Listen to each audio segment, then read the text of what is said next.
নিজের পরিস্থিতি কাউকে বোঝানো কতটা কঠিন। মানুষ যখন সে পরিস্থিতির ভিতর দিয়ে যায় তখন সবথেকে ভালো করে বুঝতে পারে। আমি সবসময় ঝামেলা এড়িয়ে চলতে চাই। আসসালামু আলাইকুম, সবাই কেমন আছেন? আশা করি সবাই ভালো আছেন। আলহামদুলিল্লাহ, আমরাও ভালো আছি।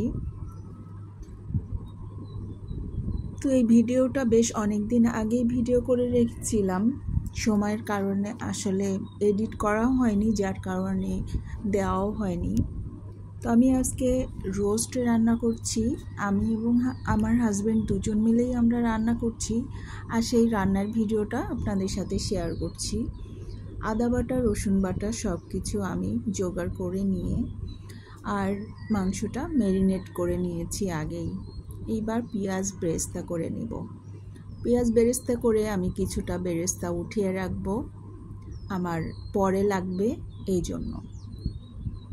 তারপর আমি প্রয়োজনীয় কিছু মশলা দিয়ে দিলাম, আদা বাটা, রসুন বাটা।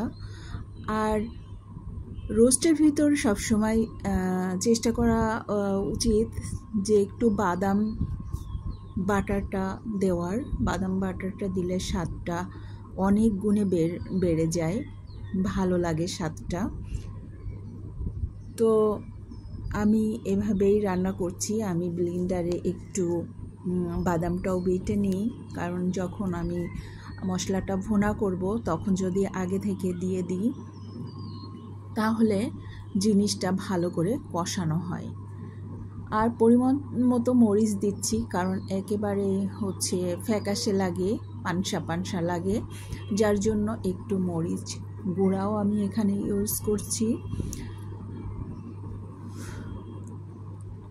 ঈদের সময় সবাই কম বেশি প্রত্যেকটা বাড়িতেই অনেক ভালো ভালো খাবার রান্না করে।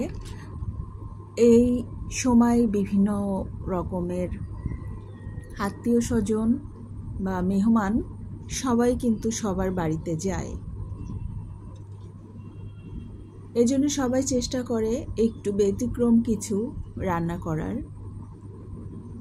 তো আমরা মুরগির মাংস যেটা ম্যারিনেট করে রেখেছিলাম সেটা আমি ভুনা করা মশলার মধ্যে দিয়ে দিলাম।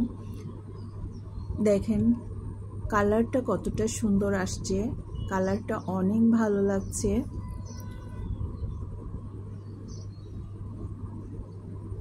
আমি এভাবে করে দিয়ে দিলাম।